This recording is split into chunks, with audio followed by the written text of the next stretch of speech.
रंग रंगीलो तेज पुंज है म्हारो राजस्थान, भक्ति शक्ति को अद्भुत संगम अलबेलो राजस्थान। दूरदर्शन राजस्थान के इस खास कार्यक्रम अलबेलो राजस्थान में मैं विवेकानंद शर्मा आपका स्वागत करता हूं, अभिनंदन करता हूं। अलबेलो राजस्थान में मैं शालू सचदेव आप सभी का अभिनंदन करती हूं और स्वागत करती हूं। हमारे यहाँ कहा जाता है कि आप किस तरह से बोलते हैं ये बहुत कुछ निर्भर करता है आपके व्यक्तित्व पर, आपके संस्कारों पर। आपकी आवाज़ वो केवल नारों के लिए है या फिर उससे कोई सरोकारों की भी बात होती है? केवल नारे नहीं अपितु सरोकारों की यदि बात होती है तो वो आपकी आवाज़ की प्रासंगिकता बनी रहती है और उसका एक अलग वजन होता है।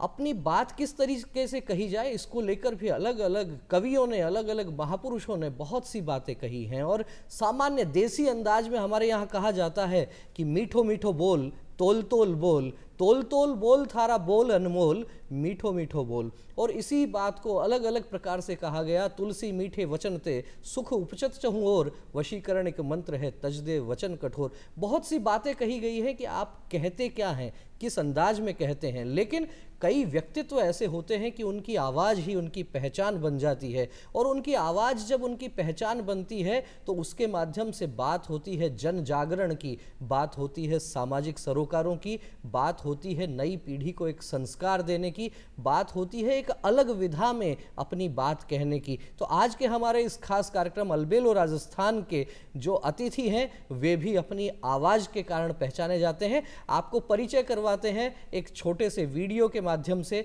आज के हमारे इस कार्यक्रम के खास मेहमान का।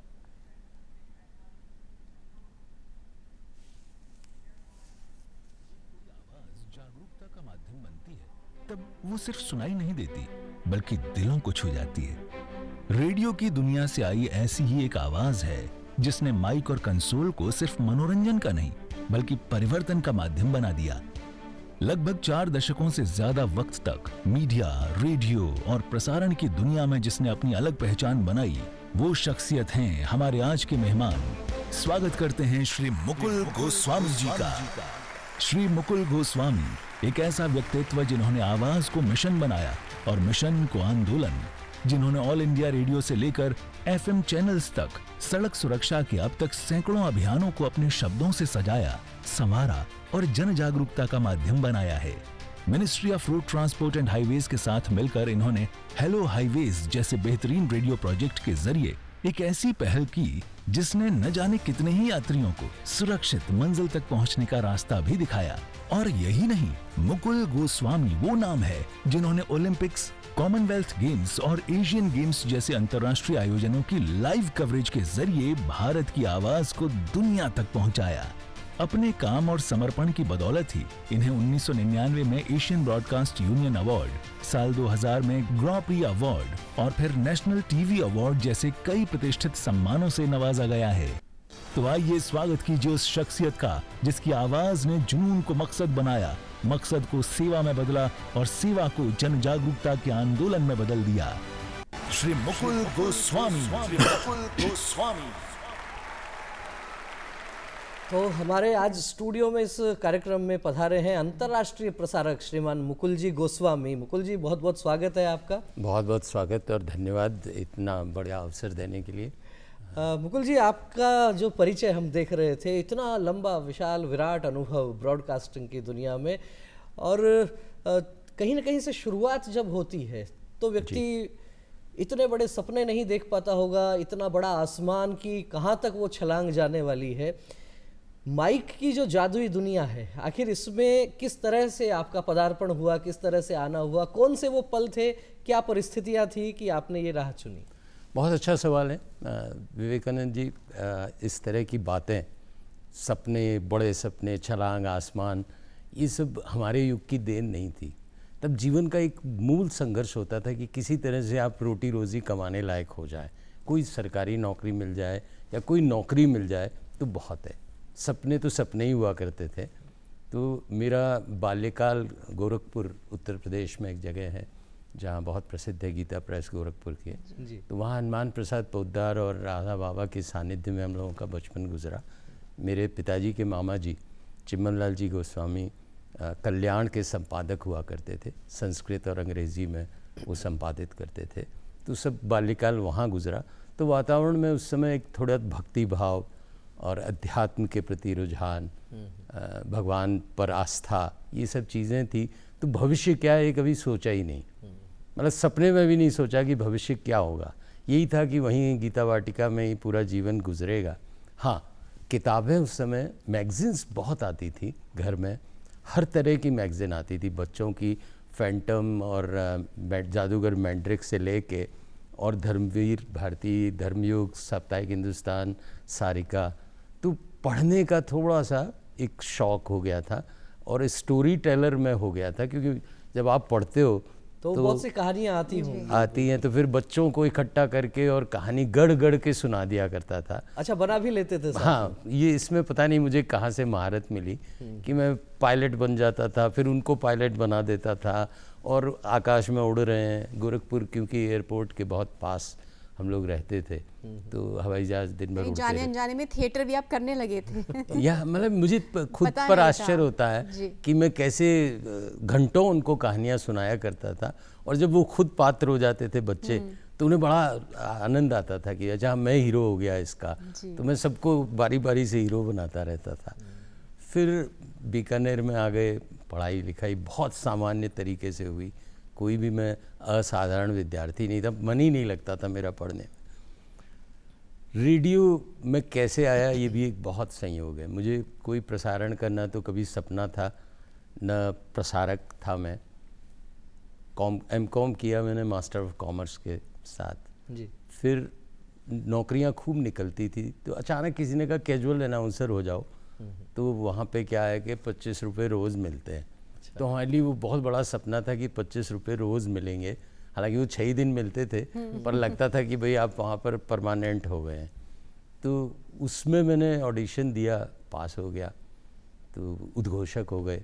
तो 2 लाइन जुम्मा जुम्मा बोलने को मिलती थी, ये आकाशवाणी है, और उतने में आपको ऐसे लगता था कि पूरा संसार आपका है, पूरा विश्व आपको सुन रहा। तो वो एक छोटा सा मन में ग्लैमर था। पर मुझे जॉब मिला प्रसारण निष्पादक का, ड्यूटी अफसर के रूप में। तो इंटरव्यू हुआ था एसएससी में, बिना किसी ज्ञान के चला गया, लेकिन जो पढ़ा हुआ था वो बहुत काम आया। क्योंकि आप जब मैगजीन्स पढ़ते हो तो उनके संपादक कौन हैं, कहानियाँ कोई पढ़ी हुई हैं, तो ये जब सामान्य चीज़ें जानने की कोई कोशिश करता है, तो हाँ मुझे लगता है कि शायद मेरा थोड़ा सा प्रबल दावेदार, कहीं ना कहीं एक प्रेरणा भी है। और मैं चाहूँगी, निवेदन करेंगे कि जो दर्शक हमसे जुड़े हैं जी, प्रारंभिक शिक्षा से ज़्यादा प्रारंभिक जो पढ़ाई है, जो रीडिंग है, जो हम अपने आसपास अपने एनवायरनमेंट से हम सीखते हैं, वो कितना महत्वपूर्ण होता है, आप हमारे दर्शकों को भी बताएं। बहुत अच्छी बात कही है। देखिए, बहुत सामान्य पढ़ाई करने वाला आदमी, अगर विश्व का कोई ऐसा स्थल नहीं है, आयोजन, खेल आयोजन स्थल, जहाँ मैंने कमेंट्री नहीं की हो, तो ये इसकी कोई पढ़ाई नहीं होती। कमेंट्री करना है, ब्रॉडकास्ट करने की कोई पढ़ाई नहीं होती। ये आप किस तरह से उसमें अपने आप पारंगत हो जाते हैं, उस पर निर्भर करता है। तो मुझे लगता है कि ब्रॉडकास्टर मीन्स थोड़ा सा ब्रॉड सोचने वाला होना चाहिए। ब्रॉड इन दैट सेंस कि आप रूटीन से अलग कैसे कुछ सोच रहे हैं। किसी चीज़ को अगर आपको इंटरव्यू लेना है, तो how to start that interview, वो बहुत इम्पॉर्टेंट है। और ये सारी, जिसको कहते हैं कि अगर शिक्षा मुझे मिली, तो मेरे गुरु थे सतीश बत्रा, वो मुझे इकोनॉमिक्स पढ़ाया करते थे। तो उन्होंने मुझे पहली दफ़े इकोनॉमिक्स में बताया कि भाई तुम प्रश्न सभी लोग उत्तर देंगे, तुम्हारा उत्तर अलग कैसे होगा। तो मैंने कार्टून बना दिया पूरे भारतीय अर्थव्यवस्था का उसमें। अच्छा। कि भाई भारत एक गरीब देश है, पसलियाँ दिख रही हैं, इसका मतलब हेल्थ ख़राब है। तो ये इनोवेशन उन्होंने मुझे, जिसको कहते हैं ना, घुट्टी में डाला। तो वो मेरे ब्रॉडकास्ट करियर में बहुत उपयोगी रहा कि मैं कभी भी किसी चीज़ को नॉर्मली स्टार्ट करना नहीं चाहा। मैंने चाहा कि जब भी कोई अगर प्रोग्राम शुरू होगा, तो वो कहीं ना कहीं अट्रैक्ट करना चाहिए। तो ये जो चीज़ें हैं ज्ञान की, ये कहीं किसी किताब में नहीं मिलेगी, ये कोई फार्मूला नहीं मिलेगा। सतह अपने आप आदमी कहते हैं ना, लुढ़कता रहता है और गोल होता रहता है। लेकिन ये सीखने की इच्छा भी होती है। स्वामी जी, हम ये देखते हैं कि किस तरह से जो क्रिकेट के प्रति जो है बहुत प्रेम है, ना सिर्फ भारत में बल्कि पूरे विश्व में। लेकिन आपने जब कमेंट्री की है, तो वो आपने बहुत ब्रॉड स्पेक्ट्रम पे की है। किस तरह से आपने तैयारी की? क्योंकि सिर्फ क्रिकेट की जानकारी तो देखिए हमारे देश में छोटे बच्चे को भी होती है, लेकिन जब हम और खेलों की बात करते हैं, तो वो जीके के प्रश्न तक ही बन के रह जाते हैं। बहुत बढ़िया।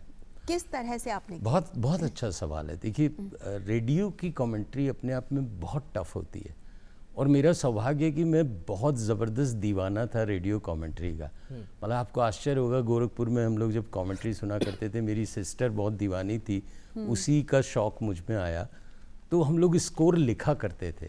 मुझे याद है गुंडप्पा विश्वनाथ ने पहली पारी में कानपुर में 0 बनाया था, और हम दोनों भाई बहन गालियां दे रहे थे, और दूसरी इनिंग में उन्होंने सेंचुरी बनाई थी, तो मैं सारा स्कोर 37, 41 जहाँ चौके लग रहे थे, सारी चीज़ें स्कोर कार्ड मेंटेन करता था। तो एक बहुत नेचुरल प्रेम था। फिर सुरेश सरैया और बड़े बड़े कमेंटेटर्स को उस समय कमेंट्री सुना करते थे, क्योंकि रेडियो एक मात्र ऐसा साधन था जो क्रिकेट को जीवित रखे हुए था, टेलीविज़न तो था नहीं। तो वो मन में एक दृश्य जो बनाते थे कमेंटेटर, वो खुद में कैद हो गया कि हाँ, अगर हम कमेंट्री क्या है, रेडियो कमेंट्री है विजुअलाइजेशन आपको करना है जो कैमरा करता है। आज दूरदर्शन में 17 कैमरे 20 कैमरे कमेंट्री करने के लिए लगे रहते हैं हर एंगल से। यहीं आप देख रही हैं कि 3-4 एंगल लगे हुए हैं। रेडियो में सिर्फ एक कमेंटेटर होता है और उसकी आंख होती है। अगर वो चूक गया तो एक क्षण मिस हो जाएगा। लेकिन वो दर्शकों के लिए करोड़ों जो श्रोता होते हैं रेडियो के, उनके सामने जो चित्र मैच का एकदम जीवंत आता है, उसके लिए मानसिक रूप से कितनी क्या तैयारी रखनी? एकाग्रता की बहुत ज़रूरत होती है, इसमें कोई शक नहीं है कि आपको पूरा ध्यान तपस्या की तरह लगाना पड़ता है। लेकिन अब आप उसका कितना आनंद ले रहे हैं। यदि आप भी आनंद ले रहे हैं कमेंट्री करने के साथ साथ और विजुलाइज कर रहे हैं, श्रोता तो देख नहीं रहा, उसको स्कोर तो खाली बताना नहीं है, तो बल्लेबाज की मानसिकता क्या है। अगर वो बैटिंग कर रहा है, वो चूका है, तो आपको अगर आपने उसको अभिव्यक्त कर दिया तो बहुत मज़ा आएगा, लिसनर को सुनने में मज़ा आएगा कि उसकी मनोदशा क्या थी, वो करना क्या चाहता था, बैकफुट पे गया, कट करना चाहता था, चूक गया। अब अगर आप उतार चढ़ाव भी, हाँ, और रोमांच बनाए रखना है। बहुत ही नीरस गेम चल रहा है, मान लीजिए 6 बॉल डॉट बॉल है, बट आप उसको एक टाइप होके नहीं बोल सकते, आपको तो हर बॉल में एक उत्सुकता जगानी पड़ेगी। तो मुरली मनोहर मंजुल हमारे बहुत मशहूर कमेंटेटर भी थे और रेडियो के असिस्टेंट डायरेक्टर थे। तो वो जो आसमान में बादल वाला पूरा छा जाता था, सूरज के बीच में कपिल देव निकलते हुए जिस तरह से बोलते थे, तो वो उत्सुकता बनाए रखने की जो कला थी, वो उनसे हम लोगों ने वैसे ही ग्रास्प कर ली। लेकिन कहूँगा कि कोई गुरु नहीं था, कमेंट्री अपने आप करते करते करते आपको पता चल जाता है कि किन चीज़ों में आप कम हैं, किन चीज़ों में अच्छे हैं, तो आप अपने आप को डेवलप कर लेते हैं। दर्शकों को एक बार पुनः बता दें, आज हमारे स्टूडियो में आए हैं अंतर्राष्ट्रीय प्रसारक श्रीमान मुकुल जी गोस्वामी, और उनसे हम चर्चा कर रहे हैं ब्रॉडकास्टिंग को लेके, जीवन के अलग अलग अनुभवों को लेके। जैसा आपने अभी बताया कि एक ब्रॉडकास्टर जो होता है उसका दिमाग ब्रॉड होना चाहिए, और इस चर्चा में ये भी बात निकल कर आई कि आपका दिमाग जो है वो ब्रॉड तब होता है जब आपका अध्ययन ठीक होता है, एक सीखने की ललक होती है, और जब आप पढ़ते हैं तो मन में अनेक प्रकार के विचार आते हैं। आपका विकास इस प्रकार से होता है कि आपको पता ही नहीं लगता। मुकुल जी, ये जो बड़ी लंबी यात्रा रही ब्रॉडकास्टिंग में, अलग अलग देशों में जाकर अंतर्राष्ट्रीय स्तर पर भी बहुत से सम्मान आपको मिले, राष्ट्रीय स्तर पर भी सम्मान मिले, एक बड़ी पहचान भी आपको मिली। ये जो इतना यादगार सफ़र रहा, इसमें कोई पल ऐसा ध्यान में आता है कि जो जहन में कुछ चीज़ें ऐसी होती हैं जो बैठ ही जाती हैं कि हाँ, ये कुछ काम ऐसा हुआ कि जिससे मन को एक संतुष्टि हुई, लगा कि जीवन में कुछ सार्थकता है? देखिए, ये सवाल अगर मैं ईमानदारी से उत्तर दूं तो अभी तक भी मैं अपने ब्रॉडकास्ट जीवन से संतुष्ट नहीं हूँ।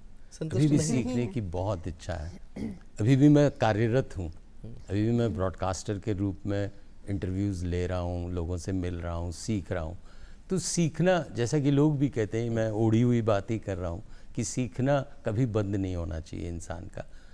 ब्रॉडकास्ट में सफ़र कैसे आगे बढ़ा मुझे कुछ पता नहीं है, रोज़ कुछ नया प्रोग्राम करना है ये मन में रहता था, और उस ललक में बहुत सारी चीज़ें, मतलब मेरे बारे में अगर मैं बताना चाहूँगा विवेकानंद जी, तो एकदम कहते हैं ना कि कोई फॉर्मूला नहीं है, कोई कॉपी बुक नहीं है, कोई किताब नहीं है। मेरे जैसा अव्यवस्थित आदमी कहीं ब्रॉडकास्ट में कोई हुआ ही नहीं। मेरे जितने डायरेक्टर थे, वो अपर्णा वैश्य हमारी बहुत मशहूर डायरेक्टर थी, बोलती तुमसे ज़्यादा अनसिस्टमेटिक आदमी मैंने कभी नहीं देखा। तो ऐसे उपालंब मेरे साथ हमेशा जुड़े रहे।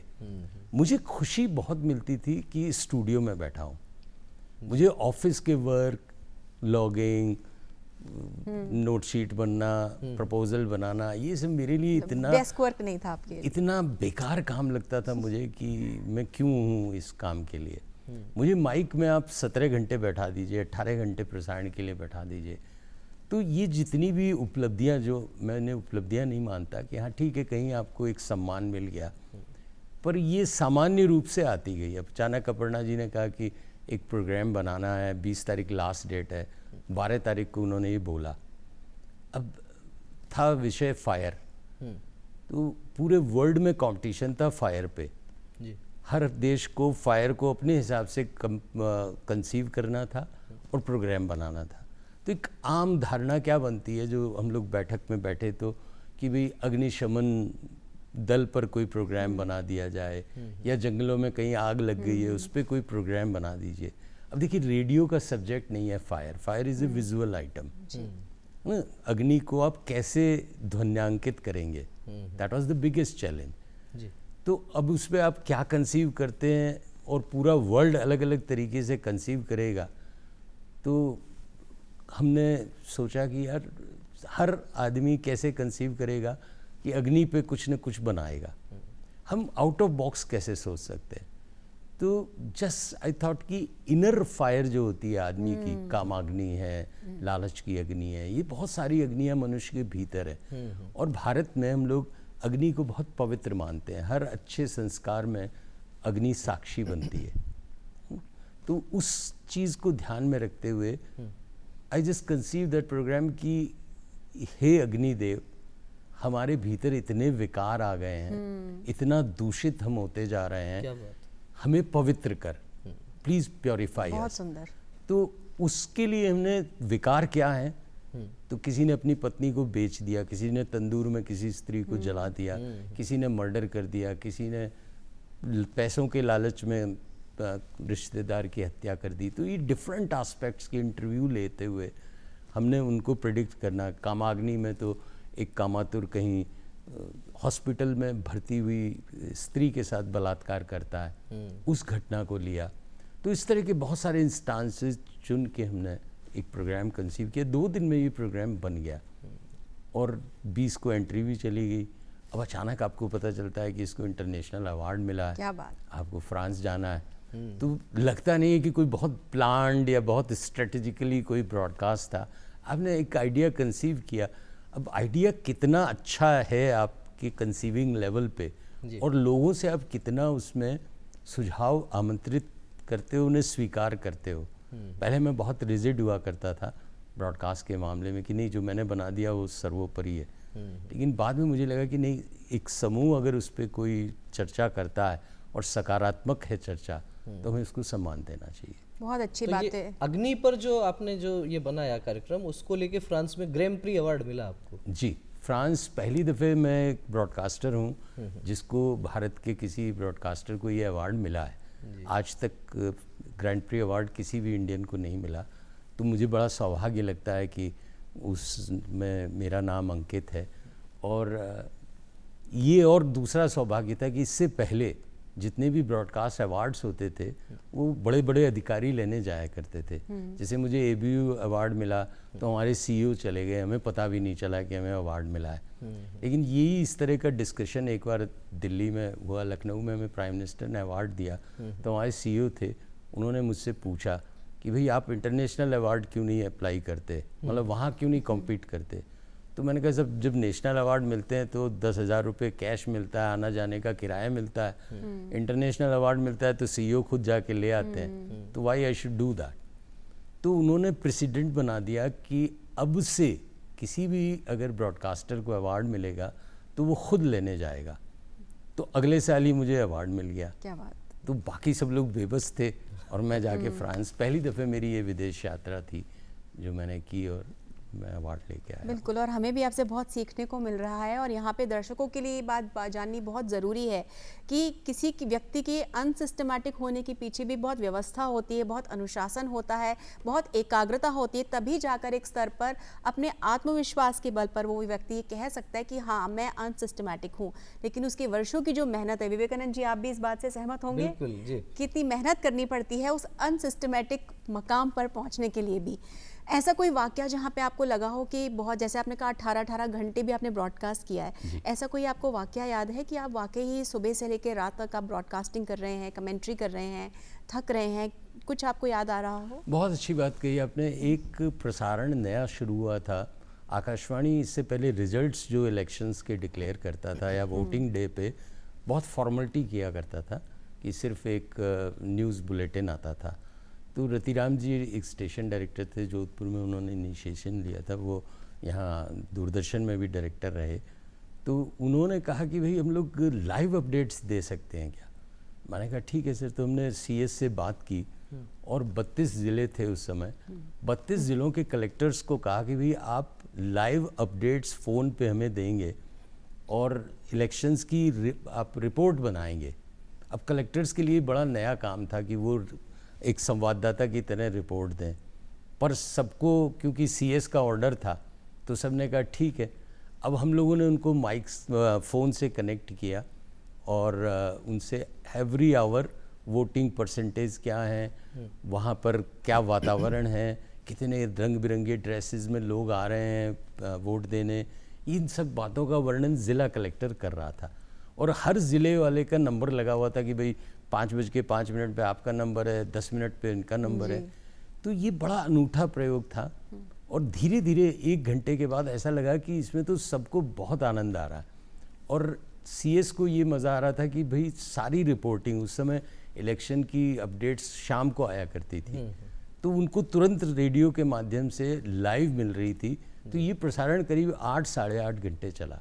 इसका सबसे बड़ा चैलेंज क्या था कि हमारी डायरेक्टर बहुत डरी हुई थी कि अगर किसी ने किसी दल का नाम ले लिया कि भाई मैंने भाजपा को वोट दिया या मैंने कांग्रेस को वोट दिया तो ब्रॉडकास्ट कोड के खिलाफ है ये। तो मैंने कहा साहब आप मुझे सस्पेंड एडवांस कर दीजिए, ऑर्डर टाइप कर लीजिए। अच्छा। कोई ऐसा नहीं कहेगा। तो ये जो एक चैलेंज होता है ना कि आप किसी ब्रॉडकास्ट में चैलेंज ले रहे हैं, अब आप दूसरों के मन की बात कैसे जान सकते हैं? लेकिन हमने कोई अवसर ही नहीं दिया कि वो इस तरह की बात करे। बहुत बड़ी बात। तो पूरा 9 घंटे का जो प्रसारण था, जब 9 घंटे बाद खाना में नसीब हुआ तो उस समय ऐसा लगा था कि क्या हो गया, क्या थक के बेहाल थे, पर बहुत आनंद आया उस काम से। क्योंकि जो ब्रॉडकास्ट का थ्रिल होता है ना जी। वो, और डिस्ट्रिक्ट मजिस्ट्रेट्स फ़ोन कर रहे हैं, अरे साहब हमारा नंबर नहीं आया, मेरा डिस्पैच तैयार पड़ा है। सो वो एक बहुत बड़ी एक्सरसाइज थी और रेडियो के लिए वो शायद बहुत अभिनवात्मक एक प्रयोग था जो स्थायी है आज तक। जी। अपने आप में बहुत बड़ी बात है कि आप लगातार कई घंटों तक काम करते रहते हैं, लेकिन शारीरिक थकान भले आपको महसूस हो लेकिन मानसिक थकान आपको नहीं होती। और इसके पीछे विशेषज्ञ ये कहते हैं कि जिस कार्य में आपकी रुचि है, जिस काम को करते हुए आपको आनंद आ रहा है, जिसके साथ आपका भावनात्मक लगाव है, वो काम आपको कभी थकान नहीं दे सकता। मैंने एक कहानी में पढ़ रहा था मुकुल जी, उसमें भी ये विषय आता है कि आप सामान्य रूप से जैसे मंदिर की सीढ़ियाँ चढ़ते हैं और यदि कोई मंदिर पहाड़ी पर है, 200-300 सीढ़ियाँ हैं, आप अकेले जाते हुए थक जाते हैं। लेकिन एक दृश्य इस प्रकार का भी आता है कि एक छोटी सी 9 साल की 10 साल की बच्ची अपने 3 वर्ष के भाई को गोद में लेके उस मंदिर में जाती है सीढ़ियाँ चढ़ के, लेकिन कोई थकान का अनुभव नहीं करती। मुझे एक वाकया याद आ रहा है, आपने जब ये बात कही, तो एथेंस ओलंपिक की बात है जी। भारत का मैच था प्री क्वार्टर फाइनल, जिसमें भारत की जोड़ी थी और 2 ही कमेंटेटर हुआ करते थे वहाँ पे। नॉर्मली कैलकुलेशन होती है 1.5 घंटे से 2 घंटे का ब्रॉडकास्ट होगा। वहाँ हमें परमिशन नहीं मिली, तो क्योंकि वो एकदम all of sudden pre quarter में पहुँचे थे भारत, और हमारे मैनेजर ने कहा कि साहब इसका प्रसारण होना ज़रूरी है। तो मैंने रिक्वेस्ट की तो वो मानी नहीं लेडी कि भाई राइट है, 600 यूरो जमा कराइए तब मिलेगा आपको ये अधिकार। अब इस तरह से सरकार में एकदम से तो कुछ हो नहीं सकता कि अचानक आप 600 यूरो लाएं, 6000 यूरो सॉरी, तो बड़ा अमाउंट था। तो मैंने उसे एक गणेश जी का छोटा सा मोमेंटो हम लोगों ने रखा हुआ था, वो पकड़ा दिया। तो बोला व्हाट इज़ दिस? मैंने कहा this is Lord Ganesha. White elephant? मैंने कहा नहीं, this is Lord Ganesha, Lord God of prosperity. तो प्रॉस्पेरिटी से उसको एकदम से थोड़ा सा अट्रैक्शन हो गया। So what do you want? तो मैंने कहा कुछ नहीं, मुझे सिर्फ एक केबल लगानी है इलेक्ट्रिक कनेक्शन के लिए, बाकी सब हमारे पास व्यवस्था है, एंड हमारे 100 करोड़ लोग सुनना चाह रहे हैं इस प्रोग्राम को, सो डू दैट फेवर। तो कहती है I am closing my eyes, do that. तो अब आपको आश्चर्य होगा, हम सीढ़ियों में बैठ के, क्योंकि वहाँ कोई बॉक्स वॉक्स तो था नहीं, अचानक आपको ये अनुभव मिला कि हाँ आप कर सकते हैं, परमिशन मिली, तो ऐसे सीढ़ियों में बैठ के, अब सीढ़ियाँ सख्त होती हैं, आपको 1 घंटा 2 घंटे लगातार बैठना है, कमेंट्री करें। हम 2 ही कमेंटेटर थे। अचानक लगा कि मैच ख़त्म हो रहा है, तो दूसरे वाले ने कमेंटेटर ने कहा कि मैं नीचे चला जाता हूँ इंटरव्यू लेने, क्योंकि लिएंडर पेस वगैरह अंग्रेज़ी बोलते हैं, वो मेरे साथ अंग्रेज़ी कमेंटेटर थे, तो उन्होंने कहा मैं चला जाता हूँ, आप कमेंट्री करते रहो, फिर मुझको हैंडओवर कर देना, तो जीतने के बाद मैं लाइव इंटरव्यू वहाँ से ले लूँगा। तो मैंने कहा ठीक है। 10 minute, 20 minute, 30 minute, 40 minute, 50 minute तक मैच टाई चलता रहा। अब मेरी हालत ये हो गई कि सांस भी नहीं ले, अब कंटिन्यूसली एक ही आदमी अकेला कहाँ तक बोलता रहेगा? कितना ही अभ्यास कर लीजिए, कितनी रात के करीब 1 बजे होंगे, फिर मैंने उसे इनडायरेक्ट में ब्रॉडकास्ट में मैसेज देने की कोशिश की कि भाई वो कहीं रेडियो, तो वहाँ कहीं रेडियो होता नहीं है। तो मेरे प्रोड्यूसर समझ गए कि भाई ये अकेला बोलते थक गया है, तो वो भागते गए, उनको लेके आए। मैं वापस चला गया नीचे, वो आ गए यहाँ। 50 मिनट उनका दौर चालू हुआ। अच्छा, आप आश्चर्य करेंगे, 8:10 12 मिनट पे ये प्रोग्राम शुरू हुआ था। रात के 2:30 बजे तक हम दोनों किस तरह से बोले जा रहे हैं। अच्छा, आप उस रोमांच को ख़त्म भी नहीं कर सकते, आप उसको छोड़ भी नहीं सकते। लग रहा था अब जीती, अब जीती, अब जीती, लगातार टाई चलता रहा इतनी देर तक। इतना गजब है, मतलब टाई चले, फिर लास्ट में इंडिया हार गई वहाँ पे। 2:30 बजे मुझे यहाँ के एक ब्रॉडकास्टर, जो हमारे घनश्याम आचार्य प्रसारण कर्मी है, उनका फ़ोन आया। बोले दादा तुम लोगों ने कमाल किया, हमें तो लग रहा था किसी को हॉस्पिटल ले जाना पड़ेगा, बट यू विल डिड यहाँ पर बहुत ज़्यादा आपका जो काम है गले से जुड़ा हुआ है, आवाज़ से जुड़ा हुआ है, लगातार आप इस तरह की कमेंट्रीज़ का आपको अनुभव रहा है। तैयारी कैसे करते हैं? क्योंकि आप कह रहे थे रोमांच, आप संजय बन जाते हैं उस समय उस मैच के, या और आप उस समय आपको जो दर्शक होते हैं, जो श्रोता होते हैं, दर्शक तो गलत शब्द है, श्रोता होते हैं, उन तक वो भाव पहुँचाना होता है। गले की तैयारी कैसे करते हैं आप? गला तो क्या होता है कि ब्रॉडकास्ट में बहुत अलग अलग पिच होते हैं, तो कमेंट्री में नॉर्मली कुछ लोग होते हैं जो बहुत चिल्ला के बोलते हैं, है ना, हाई टोन से, इसके साथ ही, और कुछ अलग शैली है हर्षा भोगले वाली, जिसका मैं फॉलोअर हूँ, तो उसमें बहुत धीमे बोलना, इसके साथ ही ये गेंद और जोर से, तो इसमें आपके गले को बहुत ज़्यादा स्ट्रेस नहीं आती, तो आप लंबा खेल सकते हो। जो हाई टोन में बोलते हैं, हाई पिच में बोलते हैं, वो जल्दी थकते हैं, सांस उनकी उखड़ती है। तो मुझे लगता है कि माइक इतना सेंसिटिव है और आपके गले के पास है, तो आपको इतना चिल्लाने की ज़रूरत नहीं है कमेंट्री में। अब वो रोमांच क्रिएट करने के लिए कुछ लोग हाई पिच में बोलते हैं, ठीक है, उनकी अपनी अलग शैली है, पर मैं बहुत लकी रहा कि मैंने अपनी इस शैली को फॉरवर्ड किया। तैयारी की जहाँ तक आपने बात की, हिंदी कमेंट्री बहुत डिफ़िकल्ट है, क्योंकि कमेंट्री हमेशा से अंग्रेज़ी में होती आई है, चाहे क्रिकेट हो, चाहे मैंने टेनिस चूज़ किया, टेनिस की कमेंट्री तो होती ही नहीं थी हिंदी में। तो जब हम सबसे पहले कमेंट्री करने गए, तो स्कंद गुप्त एक बहुत मशहूर कमेंटेटर हैं, शुभा मुद्गल के पिता हैं, थे, तो उन्होंने कहा यार गोस्वामी कुछ अच्छी चीज़ें अपन हिंदी में गढ़ते हैं, अपन रचते हैं। तो मैंने कहा चलिए कैसे करते हैं, तो जैसे एंगलिंग शॉट है, तिरछा शॉट मार रहे हैं, तो हमने उसको कोण बनाता हुआ शॉट कर दिया, कोण बनाती हुई सर्विस कर दी। सीधा अगर खेल रहे हैं, मान लो डाउन द लाइन शॉट बहुत फेमस है क्रिकेट में, बैडमिंटन, ये टेनिस में, तो हमने उसको बोला समानांतर खेला। तो इस तरह करके पूरी अपनी एक नई शैली, टर्मिनोलॉजी नई गढ़ दी एक प्रकार से। अब जैसे एस होती है, अगर आप टेनिस में थोड़ी सी भी रुचि रखते हैं, तो वो सीधा अंक लेती है सर्विस, तो हमने कहा चूना लगाती हुई, चूने को छूती हुई सर्विस गई। तो एक आम आदमी को बहुत आसानी से वो समझ में आ गया, गेम भी समझ में आया और क्या चल रहा है यार चूना मतलब अंकों का चूना भी लगा। तो आपको और वहाँ सफ़ेद पट्टी चूने की होती है जी। तो तो चूने में बॉल टच लग करते के हैं। एस बना तो बोला चूना लगा गई इनको। तो ये कुछ चीज़ों में हमने बहुत शोध की तो वो बाद में बड़ा आसानी रहा। फास्ट बहुत होते हैं ये गेम। क्रिकेट में तो आपको फिर भी रेस्ट मिल जाता है, बॉलर जा रहा है रन अप पे रन जाता है तो समय मिल जाता है। टेनिस और बैडमिंटन में जब तो गेम लगातार चल रहा चलता होता है तो बहुत तेज़ होता है और एक क्षण आप चूके नहीं और आप एक्सप्लेन ही नहीं कर पाएंगे कि हुआ क्या।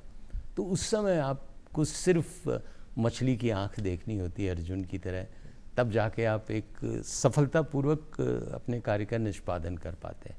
हम दर्शकों को पुनः बता दें, आज हम अलबेलो राजस्थान कार्यक्रम में चर्चा कर रहे हैं इंटरनेशनल ब्रॉडकास्टर, अंतर्राष्ट्रीय प्रसारक श्रीमान मुकुल जी गोस्वामी से, और इस चर्चा में अनेक टिप्स भी आप हमारे दर्शकों को दे रहे हैं। किस तरीके से आपको यदि लंबा बोलना है, कमेंट्री करनी है और आपको कार्यक्रम करने होते हैं तो किस तरह से आप अपने गले का ख्याल रख सकते हैं, कितना हाई पिच पर बोलना है, माइक आपका कितनी दूर है, तमाम तरह की चीज़ों पर हम आपसे चर्चा कर रहे हैं। मैं आपकी जीवनी, आपका बायोडेटा कुछ देख रहा था तो उसमें एक विषय ये भी निकल कर आया कि सड़क परिवहन मंत्रालय के साथ में लगभग 13 राष्ट्रीय राजमार्गों पे आपने जो है वो कार्यक्रम, आपका हेलो हाईवे बहुत प्रसिद्ध भी हुआ और बहुत हम कहें कि सामाजिक जागरूकता की दृष्टि से भी उसका अपना एक बड़ा महत्व रहा। किस तरह से उसकी कल्पना रची गई, किस तरह से उसका संपादन हुआ? देखिए 2006 में मैंने प्रसारण को अलविदा कह दिया था, आकाशवाणी को, और प्राइवेट एफएम ज्वाइन कर लिए थे। और मुझे लगता था कि ब्रॉडकास्ट का एक तरीका बदलता जा रहा है। एक ज़माना था बहुत ठहराव लिए, बहुत संजीदगी वाले प्रसारण हुआ करते थे, लोग ठहरे हुए होते थे, आराम से आकाशवाणी विविध भारती अगर आप आज भी सुनेंगे तो आपको लगेगा कि कितने शांत समुद्र की तरह है। उसके बाद बुलेट ट्रेन आनी शुरू हुई एफएम इंडस्ट्री की जी। हर 1 मिनट में 4 आदमी हमारे देश में मर रहे हैं एक्सीडेंट से। ये इतना ज्वलंत विषय है और हम इस हर घटना को अगर अखबार में पढ़ते हैं सुबह तो एक बहुत सामान्य प्रतिक्रिया के साथ निकाल देते हैं। अब अगर 4 मर्डर कहीं शहर में हो जाए तो पूरा अखबार का मुखपृष्ठ भरा होगा उस मर्डर की कहानी पर, लेकिन 4 युवा अगर मोटरसाइकिल में बैठे हुए कहीं मर गए और खंबे पर चिपक गए, इतनी तेज एक्सीडेंट हुआ कि बिजली के खंबे पे उनके सिर चिपक गए, तो वो घटना हमारे लिए कोई संवेदनशीलता ही नहीं जगाती है, हमें झकझोरती नहीं है। तो ये चीज़ मेरे दिल में बहुत थी। रोहित कुमार सिंह ब्रॉडकास्ट इसमें मिनिस्ट्री ऑफ रोड ट्रांसपोर्ट में जेएस थे, वो बोले कि हम लोग यार इसको रिड्यूस करना चाहते हैं 50% एक्सीडेंट्स को, तो रेडियो या दूसरे मीडियम इसमें क्या सपोर्ट कर सकते हैं। तो मेरे साथ Rakesh Jain all India radio में थे उस समय, उन्होंने कहा सब ब्रॉडकास्ट के लिए एक अलग हेलो हाईवे स्टेशन बना दें जो सिर्फ यही काम करे। तो आईएनबी मिनिस्ट्री ने उस प्रस्ताव को नकार दिया। तो फिर हम लोगों ने रेडियो से 5-5 मिनट के स्लॉट लिए, 18 स्लॉट, और ये तय किया कि भाई हम ट्रैफिक अपडेट्स देंगे, ट्रैफिक अवेयरनेस देंगे। अब ये आकाशवाणी को जो स्लॉट दिए गए वो आकाशवाणी ने कभी कृषि जगत के बीच में, महिला जगत के बीच में, मन की बात के बाद इस तरह से दिए कि उसमें लिसनर अचानक हाईवे की बात सुनेगा तो उसको एकदम अजीब लगेगा कि यार अभी तो मैं महिला जगत सुन रहा था और ये हाईवे अचानक कहाँ से आ गया और क्यों आ गया। तो हमने 5 मिनट का कैप्सूल बनाया, उसमें 3 मिनट बहुत ही नॉर्मल सब्जेक्टिव बात, आम जीवन की बात, जोक सुना के ऐसे करके, ताकि लिसनर कनेक्ट हो। और फिर हमने हाईवे के जो भी हमने स्ट्रेचेज सेलेक्ट किए थे, जैसे जयपुर गुड़गांव, तो इस बीच में जितने भी टोल आते थे, तो उस समय फास्टैग नहीं था, तो टोल पे लंबी लंबी लाइनें होती थी और लोग बहुत परेशान हुआ करते थे कि इन लाइनों में टाइम वेस्ट होगा। तो अगर रेडियो एक मीडियम आपको बोल रहा है कि शाहजहाँपुरा में इतनी लंबी लाइन है, तो आदमी सोचेगा चलो मैं कहीं खाना खा लूँ, टाइम निकाल लूँ, धीरे चल लूँ, भागूँ नहीं। तो ये आइडिया थोड़ा सा मिनिस्ट्री को अच्छा लगा, तो वी स्टार्टेड इट, और इसने गजब का परिवर्तन लाया। मुझे याद है कि स्कूल की बस की दुर्घटना हो गई थी मनोहरपुर में। हमें जैसे ही पता चला, हमें पता था पब्लिक भागेगी, बच्चे थे 39 उसमें स्कूल के बच्चे। इमीडिएटली ब्रॉडकास्ट में आपने बोल दिया कि बच्चों के हॉस्पिटल से जो सुपरिटेंडेंट हैं उनसे हम सीधी बात कर रहे हैं। तो उन्होंने बोला कि सारे बच्चे एकदम ठीक हैं, एक के खरोच चाहिए। तो माँ बाप जो घर में बैठे थे, भागने की सोच रहे थे, एक संतुष्टि हो गई, उन्हें तुरंत एक संतुष्टि हो गई और कम्युनिकेशन में फिर हमने पुलिस से वर्जन ले लिया। एक्सीडेंट स्थल पे वहाँ पर रिपोर्टर पहुँच गया तो उसने रेडियो जॉकी, हमने हाईवे जॉकी सेलेक्ट किए थे। तो ये बहुत ही सराहनीय प्रोग्राम था और ऑर्गेनिक संस्था है जिसने इसका रिसर्च किया। तो सर्वे करके उन्होंने बताया कि रिडक्शन जो एक्सीडेंट रेट्स में हुआ है वो 3 से 4% हुआ है इस प्रसारण के बाद, जहाँ जहाँ जिस आकाशवाणी के, और ये रीजनल लैंग्वेज में होता था। अगर आप चेन्नई से बेंगलोर जा रहे हैं तो चेन्नई में तमिल से शुरू होता था और मिड में जहाँ से रेडियो कर्नाटक का शुरू हो जाता था वहाँ से कन्नड़ में शुरू हो जाता था। तो ये विविधता भी थी 13 स्ट्रेचेज को करके। ये बड़ा अच्छा 2 लाख मिनट लाइव ब्रॉडकास्ट किसी प्राइवेट इंस्टीट्यूट को आकाशवाणी ने कभी परमिट नहीं किया। हमारे स्टूडियो से ये ब्रॉडकास्ट हुआ तो ये आकाशवाणी का भी मैं बहुत धन्यवाद देना चाहूँगा कि इतना विश्वास उन्होंने अपने ही पुत्र पे किया। तो बिल्कुल, और जैसे कि विवेकानंद जी शुरुआत में कहा था कि जब सरोकारों की बात होती है तो आवाज़ में शायद एक अलग ही खनक आ जाती है। आज क्या आप, जैसे आपने बात की रेडियो जॉकी की, तो वाक्पटुता, उच्चारण के ऊपर महारत होना, ये सब चीज़ें बहुत महत्व रखती हैं। कमेंटेटर और रेडियो जॉकी किस तरह की दोनों विधाएं देखते हैं आप, क्या फ़र्क लगता है आपको? देखिए, कमेंटेटर की भाषाई शालीनता तो खैर उसमें कोई शक ही नहीं है, लेकिन उसकी भाषा है खेल की भाषा ना, उसकी शब्दावली जो है बहुत लिमिटेड है, खेल जगत से जुड़ी हुई है, आम भाषा से नहीं है। लेकिन आकाशवाणी का बहुत बड़ा योगदान है भाषा के विकास में, हिंदी के पर्टिकुलरली विकास में बहुत बड़ा योगदान है। लोग उद्घोषक की आवाज़ और भाषा सुन के सीखा करते थे कि हिंदी क्या है। मुझे याद है साउथ इंडियन एक IAS अफसर आए थे तो बोलते थे मैं आकाशवाणी के प्रोग्राम सुनता हूँ, मेरी हिंदी अच्छी हो गई। सो वो एक गरिमा थी। जब रेडियो जॉकी आए तो समय के हिसाब से बदलते हुए प्राइवेट चैनल्स आए तो उन्होंने देखा कि कैसे इस लीक को तोड़ा जाए। तो उन्होंने अपनी एक नई स्टाइल इंग्लिश की शुरू की, लेकिन उसमें उन्होंने वो शब्द लिए जो आम बोलचाल में यूज़, अबे यार, जो आकाशवाणी कभी इस्तेमाल नहीं करती थी, उन शब्दों का तू तड़ाका, ये सब उन्होंने शुरू किया क्योंकि जो बोलचाल की भाषा है उन्होंने उसको माध्यम बनाया। तो वो लोगों को बहुत जल्दी अट्रैक्ट भी हुई। उन्हें लगता था यार मैं भी बोलता हूँ कि अगर आप मुंबईया भाषा में कहेंगे तो उस तरह की भाषा मैं भी बोलता हूँ, अरे यार भेड़ू, तो बिंदास कुड़ी, ऐसी चीज़ें कर करके उन्होंने आउट ऑफ बॉक्स सोचने की कोशिश की। शुरू में वो पॉपुलर भी हुआ, लेकिन बाद में लोग थक गए उस चीज़ से कि ये गरिमा खो रहे हैं, गालियाँ का इस्तेमाल कर रहे हैं, बीप्स का इस्तेमाल कर रहे हैं। तो परिवार के साथ सुनते वक्त थोड़ा सा लोगों को महसूस हुआ, तो धीरे धीरे वो चीज़ कम हुई है। मुकुल जी, इससे मिलता जुलता ही एक प्रश्न मेरा भी है कि जिस तरीके से दोनों प्रकार के आपको अनुभव रहे लाइव कमेंट्री के, कि लगातार मैच आपके सामने चल रहा है और आप आंखों देखा हाल वहाँ श्रोताओं को बता रहे हैं, दूसरी तरफ स्टूडियो से जो ब्रॉडकास्टिंग के जो कार्यक्रम रहते हैं, दोनों में किस प्रकार आप अपना आपको आनंदित अनुभव करते थे, कैसे एंजॉय करते थे, या किस प्रकार का दबाव रहता था दोनों जगह अलग अलग? देखिए, बहुत बढ़िया सवाल पूछा आपने, बहुत अच्छा सवाल है। प्रश्न क्या है कि आप किसी से मान लो साक्षात्कार कर रहे हैं, अब ये अगर प्रश्न उत्तर है तो ये हमेशा बोझिल होगा। जब हम एक दूसरे में डूब जाते हैं, जब आप कहते हैं ना हर आर्टिस्ट द्रुत में आता है तो एक अलग कला साधना के स्तर पे चला जाता है, साधना के स्तर में भावात्मक रूप से एक हो जाता है जी। तो ब्रॉडकास्टर जब भावात्मक रूप से एक होगा, चाहे वो स्पोर्ट्स का मैदान हो जहाँ जो खेल रहा है और आप बोल रहे हैं, दोनों में एक सामंजस्य हो गया तो कमेंट्री पराकाष्ठा पे होगी।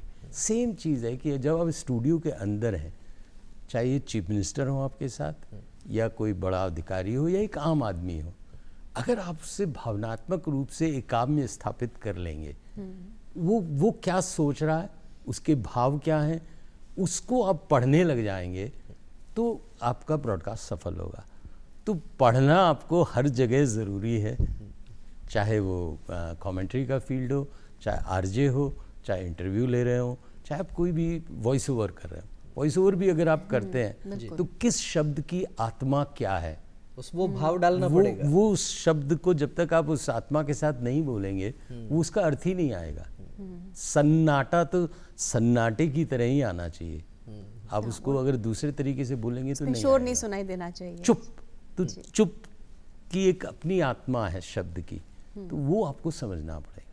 ये शालू जी, मैं जो कह रहा था कि दर्शकों को इस कार्यक्रम के माध्यम से बहुत सारे टिप्स भी मिलने वाले हैं और मुकुल जी के माध्यम से वो टिप्स दर्शकों तक निश्चित रूप से पहुंच ही रहे हैं। हमारे साथ में अंतर्राष्ट्रीय प्रसारक श्रीमान मुकुल जी गोस्वामी हैं। हम लगातार चर्चा कर रहे हैं इनके जीवन पर भी और साथ ही साथ ब्रॉडकास्टिंग के इनके जो अनुभव हैं उन पर भी। आपसे जानना ये भी चाहेंगे, जिस तरीके से अभी टिप्स की बात हो ही रही है, तो आरजे जो है या एंकर हैं, ये एक बड़ा फील्ड है आज के इस दौर में, क्योंकि बहुत से प्लेटफॉर्म्स भी हैं। तो जो नए युवा इस लाइन में आ रहे हैं, इस क्षेत्र में आ रहे हैं काम करने के लिए, ऐसे युवाओं के लिए कोई 3-4 टिप्स आप क्या देना चाहेंगे कि किस प्रकार से वो अपने आप को निखार सकते हैं? और ये शायद हमारे लिए भी बहुत ही महत्वपूर्ण निश्चित रूप से हम भी सीख रहे हैं और आपसे ये जो हमें मैं ऐसी कोई मतलब गलतफहमी नहीं रखता मेरे अंदर, बट हाँ, वॉइस इंडस्ट्री आज के युग में 20,000 करोड़ से ज़्यादा की है। और आरजे ही रेडियो नहीं है, वॉइस इज़ बियॉन्ड रेडियो। बहुत सारे फील्ड हैं, मतलब मैं ऐसे हज़ारों लोगों को जानता हूँ जो सिर्फ वॉइस ओवर करते हैं और बड़ी से बड़ी बढ़िया गाड़ी मेंटेन करते हैं। बड़ी से मतलब करोड़ों वाली गाड़ी। अच्छा, तो आप सोचिए कि सिर्फ एक आवाज़ के माध्यम से कोई आदमी कैसे इतना संपन्न हो सकता है। एक नॉर्मल वॉइस ओवर किसी अंग्रेज़ी डॉक्यूमेंट्री या हिंदी डॉक्यूमेंट्री का, आप उसकी कीमत क्या सोचते हैं? अच्छा कॉरपोरेट वीडियो अगर है तो 50,000 से 1 लाख सिर्फ आप 2 मिनट का एक डायलॉग बोल के कमा सकते हैं। अब ये जो चीज़ है ये प्रचलित ही नहीं है दुनिया में, किसी को पता ही नहीं है कि वॉइस में इतना ज़बरदस्त स्कोप है। जो लोग काम भी कर रहे हैं वो बताना नहीं चाहते स्ट्रेट सीक्रेट को, उन्हें कंपटीशन का डर लगता है। पर आपने सीक्रेट खोल दिया। 2012 में मैंने इस चीज़ को पढ़ लिया था कि आने वाला वर्ल्ड वॉइस इंडस्ट्री है, क्योंकि आँख थकेगी। एक ज़माना आएगा जब आँख थकेगी। आज भी मैं आपसे कह रहा हूँ कि विजुअल माध्यम ने इतना हमारी आँखों को थका दिया है कि अब ऑडियो पॉडकास्ट या ऑडियो बुक्स हैं, इतनी ज़बरदस्त लोकप्रिय होने वाली हैं, क्योंकि आप थकान में हैं, आप ड्राइविंग सीट पे नहीं हैं, तो आप कान में हेडफोन लगाएंगे, एक अच्छी से प्रेमचंद की कहानी सुनेंगे, तो आपकी आत्मा को ज़्यादा क्रिएटिव फील्ड मिलेगा। दूसरा क्या है, मैं यूथ को शालू बताना चाहूँगा, जो आपने सीखने की बात कही, सीखने से ज़्यादा आप कैसे बोलते हैं, दैट इज़ वेरी इंपॉर्टेंट। आप अपनी उम्र को धोखा दे सकते हैं आपकी आवाज़ के माध्यम से। आप अपने व्यक्तित्व को बहुत शार्प और स्मार्ट बना सकते हैं अपनी आवाज़ के माध्यम से। मैं मुकुल गोस्वामी हूँ, बीकानेर का रहने वाला हूँ। अगर मैं इस तरह से बोलूँगा तो क्या इम्पैक्ट आएगा? Hi, I am Mukul, I am from Bikaner. तो ये ज़रा सा क्रिस्पीपना या कॉन्शियस होना, हम लोग ना आवाज़ बहुत ही निरर्थक और निरुद्देश्य इस्तेमाल करते हैं। बहुत सुंदर बात कही आपने। तो आप जब कॉन्शियस होके बोलेंगे, जब आप इंटरव्यू देते हैं तो कॉन्शियस होते हैं, आप जब प्रेमिका से बात करते हैं तो बहुत कॉन्शियस होके बात करते हैं, उस समय आपका सर्वश्रेष्ठ आता है। तो हम लोग जो ट्रेनिंग भी देते हैं वो यही देते हैं कि माइक को आप हमेशा प्रेमिका समझिए, पत्नी नहीं समझिए। तो उससे प्रेम से बोलिए। तो वो जो टोन है, वो जब आप प्रेजेंटेशंस में या इंटरव्यू में, आप यूपीएससी का इंटरव्यू देने जा रहे हैं, मैं एक लड़की को जानता था, तो वो 3 बार नहीं सफल हुई, क्योंकि उससे जब मैंने बात की तो मुझे समझ में आ गया कि वो पापा की लाडली थी, तो लाडली टोन पे बोल रही थी। श्रीलंका की समस्या के बारे में सर मैं आपको बताऊं। अब वो इतनी इंटेलिजेंट होने के बावजूद भी प्रतिस्थापित नहीं कर पाई कि वो स्मार्ट है। और वही अगर फास्ट टोन में बोल लेती, ज़रा सी एक्सरसाइज करने की ज़रूरत थी, तो उसका जीवन बदल जाता। बाद में बदल गया, वो अलग मुद्दा है। जी। लेकिन ये चीज़ें आज के यूथ को बहुत ध्यान बिल्कुल। देनी और चाहिए। आज हम देख रहे हैं कम्युनिकेशन के ऊपर ही बहुत बात होती है, कम्युनिकेशन स्किल्स के ऊपर बहुत बात होती है, व्यक्तित्व विकास जहाँ पर किस तरह से आप बातचीत करते हैं उसके ऊपर बाकायदा ट्रेनिंग दी जाती है। तो आपसे फिर निवेदन करेंगे, ये जो कम्युनिकेशन स्किल है ये सिर्फ अंग्रेज़ी की मोहताज नहीं है, इसमें बातचीत को करना आना चाहिए, जो हमारे दर्शक हमें देख रहे हैं। क्योंकि बातचीत है, आजकल हम देख रहे हैं, जैसा आपने कहा आंखें थक रही हैं, टेक्स्ट में ही लड़ाई हो जाती है, टेक्स्ट में ही बातचीत हो जाती है। तो हम आवाज़ को जो है जितना उपयोग हमें करना चाहिए इस ईश्वर की देन का, हम सही रूप से नहीं कर पा रहे हैं। क्या कहेंगे इस बारे में दर्शकों बहुत से? अच्छी बात कही शालू आपने। टैक्स ना बहुत बेदर्द होता है, उसकी आत्मा नहीं होती, जी और आवाज़ में आत्मा है। तो जब आप आत्मा से कोई चीज़ बोलेंगे ना, आई एम सॉरी, तो वो कम्युनिकेट करेगी। जी आपने आई एम सॉरी लिखा तो वो रूड भी हो सकती है, और उसकी फीलिंग पहुंचेगी नहीं कम्युनिकेशन में।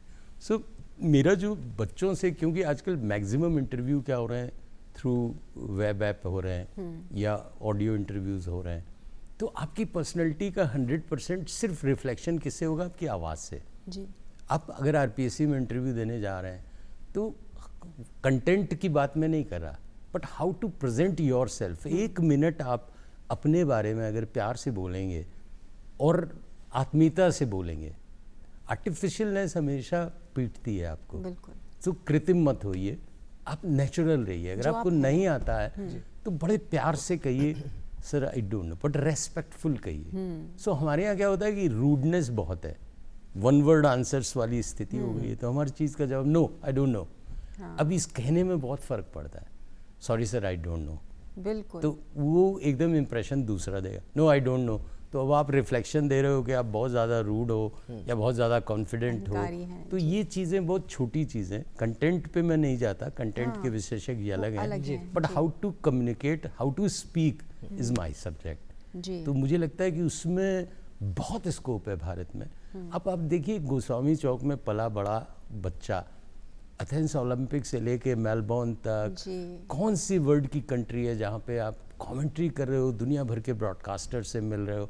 फ्रांस में हम गए तो 40 देशों के लोग, 44 देशों के, हिंदी समझते ही नहीं है, और हमारे प्रोग्राम का टाइटल था पावका पुनातना, तो संस्कृत का टॉपिक। अब आपको वहाँ एक्सप्लेन करना है 40 लोगों को कि भाई आपने क्या कंसीव किया था, क्यों कंसीव किया था, जूरी वहाँ बैठी हुई है। ये सब एक ब्रॉडकास्टर के रूप में मैं पा सका। अगर मैं बहुत बढ़िया कोई नौकरी भी ले चुका होता तो शायद ये अनुभव है जीवन का। मिलता ही निश्चित नहीं। रूप से हम चर्चा कर रहे हैं अंतर्राष्ट्रीय प्रसारक श्रीमान मुकुल जी गोस्वामी से, और इस चर्चा में जो इन्होंने कहा कि आपकी वाणी में विनम्रता बहुत आवश्यक है, और विनम्रता के साथ आपका भाव जो है वो निश्चित रूप से परिलक्षित भी होता है। मुझे याद आ गया कबीर जी का दोहा कि नर की अरु नल नीर की गति एक करी जोय, जे तो ऊंचो वे चले ते तो नीचो होए। आप जैसे जैसे बड़े बनते हैं वैसे वैसे विनम्रता बहुत आवश्यक है। मुकुल जी, आपके बारे में जानकारी मैं कुछ कर रहा था तो पता लगा कि आप लेखक भी हैं, प्रशिक्षक भी हैं और ब्रॉडकास्टर तो हैं ही। तीनों तरह की जो भूमिकाएं हैं उनमें किस प्रकार सामंजस्य बिठा पाते हैं? अलग अलग स्थान पर होते हैं तो क्या कुछ अलग प्रकार से विचार करते हैं, अलग प्रकार से सोचते हैं, या फिर मिलती जुलती चीजें हैं? पता नहीं, मुझे, मैं ना तो लेखक हूँ ना प्रशिक्षक। नहीं, मैंने पुस्तक पढ़ी है आपके लिखी हुई। बता रहा हूँ आपको जी रेडियो की अपनी एक भाषा है। देखिए, साहित्य की भाषा अलग है, रेडियो की भाषा अलग है। रेडियो में बोला हुआ शब्द जो है वो लिखना होता है। तो मुझे बचपन से ऐसा लगा कि मैं उसमें पारंगत हूँ, क्योंकि मेरी चाहे स्टोरी टेलिंग वाली बात हो, साहित्यिक बातों के इतर कुछ शब्द जो बोलने में बहुत मज़ा आता है, वो अपने अलग, उनकी वोकेबलरी अलग पृष्ठ है। तो वो उसमें मेरी थोड़ी सी मास्टरी थी कि अगर कोई कहानी है तो उसमें कौन से शब्द ऐसे हों जो स्पोकन वर्ड में खूबसूरत लगते हो, है ना। पलक है तो पलक लिखा हुआ उतना अच्छा लगेगा नहीं, लेकिन तुम्हारी पलकों से कुछ बूंदें टपकती हुई नीचे गिरी, तो ये टपकना, ये स्पोकन लैंग्वेज है। तो हम लोगों ने इंटरव्यू भी जिनके लिए, किसी की अगर बायोग्राफी 37 घंटे के इंटरव्यू से बनी तो वो भी स्पोकन वर्ड था। तो वो अपने आप में एक अलग शैली होती है, तो आपको सुनने में मज़ा आता है, पढ़ने में मज़ा आता है। प्रशिक्षक वाली गलतफहमी मुझे नहीं है, मैं तो खुद स्टूडेंट ये हूँ। बहुत से आरजे आपने तैयार किया आपके पास। आरजे के लिए मैं सिर्फ एक ही चीज़ कहना चाहूँगा, ब्रॉडकास्टर के लिए भी है और आरजे के लिए भी। देखिए, दिल से बोलिए जो भी चीज़ आप जो नहीं है उसे प्रतिस्थापित करने की कोशिश मत करिए। आप ज्ञान बांटने की या उड़ाने की कोशिश मत करिए। अगर मैं इंटरव्यू ले रहा हूँ तो ज़रूरी नहीं है कि मैं उस विधा का एक्सपर्ट हूँ, लेकिन मैं उस विधा को जानना चाहता हूँ। मैं एक डॉक्टर से इंटरव्यू ले रहा हूँ तो मैं चाहता हूँ एक मरीज के क्या क्वेश्चंस हो गए। सही बात है। मैं डॉक्टर होना चाहिए। हमारे यहाँ क्या होता है, जैसे रामायण में नहीं होता था, पर 2 ब्रह्मास्त्र आके भिड़ते थे था तो युद्ध बना देते हैं हम इंटरव्यू को, बिल्कुल, जो कि नहीं होना चाहिए। आपने किसी को बुलाया है, वो आपका मेहमान है, वो एक्सपर्ट है और आप प्रशिक्षु हैं जिन्हें वो ज्ञान चाहिए। होता क्या है कि इंटरव्यूअर सोचता है कि मैं अपना ज्ञान मारूं और ये तो ज्ञान देने आए ही है, तो वो भिड़ंत ऐसी हो जाती है कि उसमें श्रोताओं के साथ अत्याचार होता है। सर, आजकल हम देखते हैं कि सोशल मीडिया का अपना एक वर्चस्व है। किस तरह से देखते हैं? आपने अभी ये भी कहा कि हमारी आंखें थक रही हैं, लेकिन जो हमारा दिमाग है वो अनकॉन्शियसली भी वो सब चीज़ें ग्रैस्प कर रहा है। किस तरह से कोई भी व्यक्ति जो आरजे बनना चाहता है या ब्रॉडकास्टर बनना चाहता है, इससे नेगेटिव रूप से प्रभावित होने की बजाय सही चीज़ चुने और सही चीज़ को अपने जीवन में, अपने करियर में, अपनी ब्रॉडकास्टिंग में उसे आगे लेकर भी जा सकता है? देखिए, बहुत अच्छा सवाल है। अब सोशल मीडिया का अपना एक रोल है। आज सारे न्यूज़पेपर्स फेल हैं, सारे टीवी चैनल्स फेल हैं, क्योंकि सोशल मीडिया ने उसको कवर कर लिया। लेकिन भ्रमित करने में उससे बड़ा कोई गुरु ही नहीं है। अगर आप आजकल एआई के थ्रू ये लोग एल्गोरिदम बनाते हैं, तो आपने अगर एक बार कोई गलती से वीडियो क्रिकेट का देख लिया तो आपको 200 वीडियो क्रिकेट के मिल जाएंगे।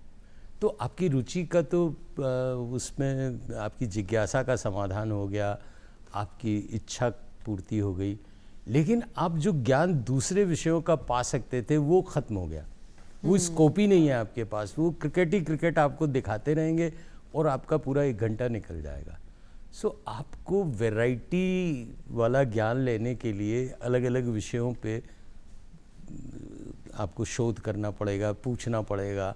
सो अभी हमारे एक बहुत सीनियर आईएएस अफसर आए थे, उन्होंने कहा था कि साहब ये जितने भी यंत्र आए हैं एआई, इनको गुलाम बनाइए, अपना मास्टर मत बनाइए। बहुत अच्छी बात है। तो इनको गुलाम बनाएंगे, अलादीन के चिराग की तरह अगर इस्तेमाल करेंगे तो आपको बहुत सारी चीज़ें मिल जाएंगी। आज एआई है तो आप एआई को बहुत आराम से ये यूज़ करिए कि भाई तू मुझे ये कंटेंट दे, मेरे लिए काम करो, हाँ मेरे लिए ये दे, और बना इसको, और बना और बना। इतने आप जब नोट देंगे तो आपको बेस्ट चीज़ मिलेगी। मुकुल जी, आप हमारे स्टूडियो में आए, बहुत से आपने टिप्स भी दिए और साथ ही अपनी जीवन यात्रा ब्रॉडकास्टिंग की दुनिया के बारे में भी विस्तार से आपने चर्चा की। स्टूडियो में पधारे, समय निकाला, बहुत बहुत धन्यवाद। और निश्चित रूप से दर्शकों को भी हम ये कहना चाहेंगे कि आपकी आवाज़ जो है वो केवल नारों के लिए नहीं अपितु सरोकारों के लिए बनी है। इस प्रकार का संदेश इस चर्चा से निकल कर आता है। और साथ के साथ ये भी बात आती है कि ऐसी वाणी बोलिए मन का आपा खोए, औरन को शीतल करे आपहु शीतल होए। इस प्रकार की सार्थक आवाज़ के धनी अंतर्राष्ट्रीय प्रसारक श्रीमान मुकुल जी गोस्वामी से हमने चर्चा की। और आपको इन्हीं शुभकामनाओं के साथ इस कार्यक्रम को हम देंगे विराम कि आप सबका जीवन भी आनंदित रहे, प्रसन्न रहे, व्यस्त रहे, मस्त रहे। इन्हीं शुभकामनाओं के साथ देंगे इस कार्यक्रम को विराम। बहुत बहुत धन्यवाद। नमस्कार।